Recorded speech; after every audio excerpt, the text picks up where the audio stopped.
अगर भक्त का प्रेम सच्चा हो तो भगवान उसके लिए नंगे पांव दौड़े आते हैं।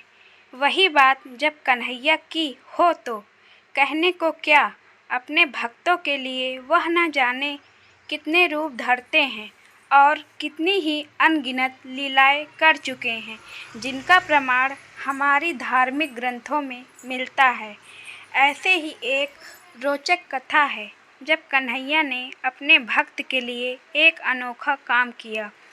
पौराणिक कथा के अनुसार एक बार की बात है, किसी नगर में एक राजा ने एक मंदिर बनवाया जिसमें श्री कृष्ण की एक मूर्ति भी रखवाई, लेकिन उसकी कभी पूजा नहीं की। पूजा करने के लिए मंदिर में एक पुजारी को रखा गया। पुजारी नियमित कन्हैया जी को नहलाता और बड़ी ही श्रद्धा भाव से उनकी पूजा अर्चना करता। राजा भी रोज कान्हा जी के लिए एक फूलों की माला भेज देता था और जब वह दर्शन करने आता तो पुजारी उस माला को उतारकर राजा को पहना देता। ऐसा करते करते पुजारी की भी उम्र बीत चुकी थी। एक दिन किसी वजह से राजा नहीं आ सका तो उसने एक सेवक के हाथ मंदिर में माला पहुंचाया और कहलवाया दिया, आज वह मंदिर नहीं आएगा, इसीलिए पुजारी उसका इंतज़ार न करे। इतना कहकर सेवक चला गया। पुजारी ने हमेशा की तरह कन्हैया जी को माला पहना दी, लेकिन जब शाम हुई तो पुजारी यह सोचने लगा, माला उतारकर किसे पहनाई जाए। उसने सोचा, क्यों न ये माला आज मैं ही पहन लूँ, वैसे भी मेरी उम्र हो चली है, जीवन का क्या पता कब खत्म हो जाए। इतना सोचकर पुजारी ने माला उतारकर अपने गले में डाल ली, लेकिन इतने में ही सेवक आ गया और उसने बताया कि राजा की सवारी मंदिर में पहुंचने वाली है। राजा की सवारी आने की बात जब पुजारी ने सुनी तो वह डर गया। उसने सोचा कि अगर राजा ने उसे देख लिया तो वह उसे मरवा ही डालेंगे। आनन फानन में पुजारी ने माला उतारकर वापस कन्हैया जी को पहना दी।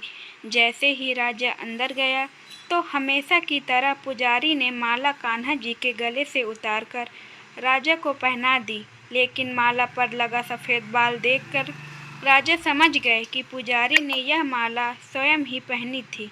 बस फिर क्या, राजा क्रोधित हो उठे और उन्होंने गुस्से में पुजारी से पूछा कि माला पर सफ़ेद बाल कहाँ से आया। तब राजा की बात सुनकर पुजारी डर गया और बोल पड़ा, ये तो कन्हैया जी का है। अब तो राजा और भी क्रोधित हो गए, क्योंकि कान्हा तो भगवान है और उनके बाल सफ़ेद कैसे हो सकते हैं। इसीलिए राजा ने फरमान सुना डाला कि कल श्रृंगार के समय राजा खुद आएंगे और देखेंगे सच में ही कान्हा जी का सफ़ेद बाल है या पुजारी झूठ बोल रहा है। उन्होंने कहा कि अगर पुजारी ने झूठ बोला होगा तो उसे फांसी दे दी जाएगी। राजा का फरमान सुनकर पुजारी का बुरा हाल हो गया। उसने सोचा, अब क्या करें, कहाँ जाएं, अब तो उसका मरना तय है। तब रोते रोते वह भगवान की शरण में पहुंचा और उसने कहा कि हे केशव, मुझसे झूठ बोलने का अपराध तो हुआ है, लेकिन हो सके तो मुझे क्षमा कर दे और राजा से रक्षा करे। पुजारी ने कहा, हे माधव, आपकी सेवा करते करते मैं वृद्ध हो चुका हूँ, अब आप मुझे माफ़ कर दीजिए, ऐसी गलती दोबारा नहीं होगी। यही कहते कहते पुजारी की न जाने कब आँख लग गई और उसकी आँख तब खुली जब सुबह हो चुकी थी। उधर सुबह होते ही राजा भी आ गया और कहने लगा, आज कान्हा जी का श्रृंगार वह खुद करेगा। ऐसा कहकर जैसे ही राजा ने कान्हा जी का मुकुट उतारा तो देखा कि श्री कृष्ण के तो सारे बाल ही सफ़ेद हैं, लेकिन राजा को फिर भी यकीन नहीं हुआ। उसे लगा कि फांसी के डर से पुजारी ने ही बालों को रंग दिया होगा। राजा ने सोचा, क्यों ना कन्हैया जी का एक बाल तोड़ कर देखा जाए।